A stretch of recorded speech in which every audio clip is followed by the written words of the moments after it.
আসসালামু আলাইকুম বিয়ার, সবাই কেমন আছেন? আশা করি ভালো আছেন। লাইজের লাইফস্টাইল ব্লগ থেকে আপনারা সবাইকে স্বাগতম। তো আজকে ভিডিওটি সকাল থেকে শুরু করলাম। তো আজকে সকাল থেকে রুটি করা শুরু হইল। প্রতিদিন যেহেতু রুটি করে রাখি, তো খালার রুটি করে রাখা হয় নাই। শারীরিকভাবে তেমন একটা ভালো ছিল না, কারেন্ট ছিল না, বিকালে তো তেমন কারেন্ট থাকে না। কোনো দিন এখন আসলে টাইম মেনটেন করতে পারতেছি না। কোনো দিন সকালে রুটি করি, কোনো দিন বিকালে করি। তো এক টাইম হলে হয়, যেহেতু মেয়ের স্কুল 11টায়। তো রুটি করার থেকে শুরু করলাম সকালের ভিডিওটি। তো আমি একসাথে অনেকগুলোই করে রাখছি, যাতে হালকা চলে যায়, হালকা না করা লাগে। এগুলো কয়েকটা রাখবো খাওয়ার জন্য, আর বাকিগুলো প্রয়োজন করে রেখে দেবো। আর ফ্রিজে রেখে দিলে ভালো থাকে, সমস্যা হয় না। এখন আস্তে আস্তে সবগুলো খাওয়া সেরে নেব।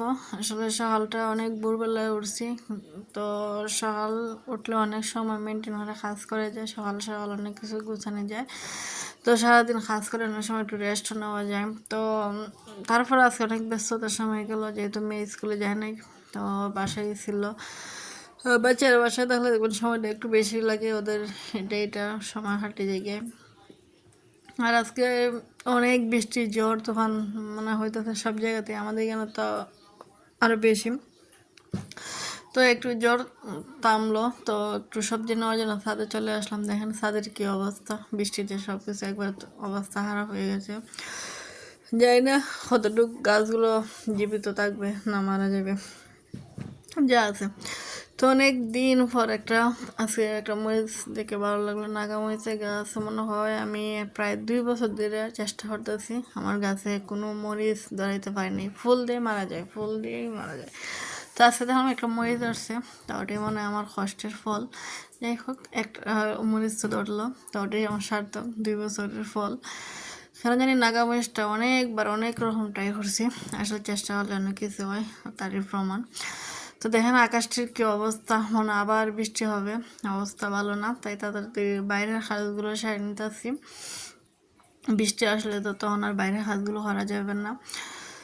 তো আপনাদের সাথে একটু শেয়ার করে নিলাম। দেখেন শেয়ারগুলো কি করছে।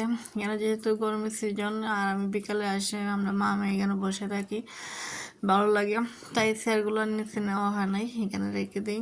তো বাতাস এগুলো পালাইছে। তো কিছু সবজি নিলাম ছাদ থেকে, তেমন কিছু না, কাঁচামরিচ আর টমেটো আজকে রান্না করবো এগুলো। একটু কাঁচামরিচ যেহেতু নাই, আর একটা সুবিধা হয় কাঁচামরিচ না তাহলে ছাদে নিয়ে যেতে পারি। তো বাসায় চলে আসলাম ছাদের হাত শেষ করে। এখন সবজিগুলো এক এক করে কেটে নেবো। আসলে কাটতে অনেক সময় লাগছে, কিন্তু ভিডিওতে যেভাবে স্পিড করে দেখাইছি, এভাবে যে সময় কম লাগতো, তো অনেক ভাগ্যমানী আসলাম। তো আগে না, আমি যে সময় প্রথম আমার লাইফে রান্না সংসার কাজকর্ম, তখন আমার কাজ করতে গিয়ে আঙ্গুল একবার অবস্থা খারাপ হয়ে যাবে। কিন্তু এখন অনেক কাজ করে, কিন্তু আমার আঙ্গুলের সমস্যা হয় না, আল্লাহর রহমতে আঙ্গুল ভালো আছে। তাহলে একবার আলু ফল আসে তো আমার আঙ্গুলও ফলে যেত, একটা ফেস ফললে একটা খাসা মেজ ফললে আমার হাত ফলে যেত। আল্লাহর রহমতে এখন এটা অভ্যস্ত গেছে মনে হয়। তো মেয়ে ঘুমতে উঠলো, আজকে যেহেতু স্কুলে গেছে না, অনেক বেলা হরি ঘুম থেকে উঠছে। তো ওরে নাস্তা দিলাম, তো বলতেছে চা খাইতো। তো আমি বললাম তোর সাথে এক কাপ চা খাইলাম। আর বৃষ্টির দিনে চা খাইতে ভালো লাগে, আর মুড়ি দা চা খাইতে তো অনেক মজা লাগে।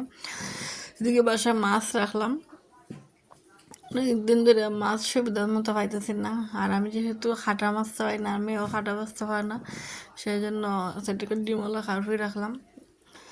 তো কাটা শেয়ার করতে পারি না, কারণ আমার খাটতে মাছ তেমন একটা আমি পারি না, খুব কষ্টের মাছগুলো খাটছি যেমন হোক পারি। আর আমাদের এখানে সুবিধা নেই বাজারে মাছ দিয়ে হাটে দেবে, আমি যেহেতু বাসাতে রাখছি, তো আমাকে খাটতে হইব। তো অনেক কষ্ট করে মাছগুলো কেটে ধুয়ে পরিষ্কার করে, তো এক ধুয়ে দিয়ে রাখছি। আবার যে সময় রান্না করবো ভালো করে অনেকবার ধুইতে হবে, আর মাছটা বেশি করে না দিলেও খাওয়ার মতন না। তো এদিকে দেখেন কারেন্ট চলে গেছে, আইপিএসের অবস্থা খারাপ। আবার কোনো সময় হঠাৎ করে চলে যায়, আবার কারেন্ট আসে একটু চার্জ হলে আবার চলে। এই তো দেখেন আইপিএস বন্ধ হয়ে গেছিল, তো কারেন্ট আবার আসছে। তো এর মধ্যেই চলতেছে, এই রকম কদিন চলবো যায় না, তো আল্লাহ যায় না কবে যেন আইপিএসটা ঠিক হবে। তো তাই ভাবলাম যে একটু তাড়াহুড়ো ভিডিওটা শেয়ার করলাম, যেহেতু কারেন্টের সমস্যা সব দিকেই অবশ্য, আমাদের না শুধু, সব সারা বাংলাদেশে একই সমস্যা। কারেন্ট চলে গেলে তো আর কোনো কাজ করা যায় না, রুমগুলো কি অন্ধকার হয় আপনারা তো দেখলেন। তাই সব বন্ধ করে রাখতে হয়, যেহেতু বৃষ্টির দিন সব বৃষ্টি রুমে এসে ঢুকে।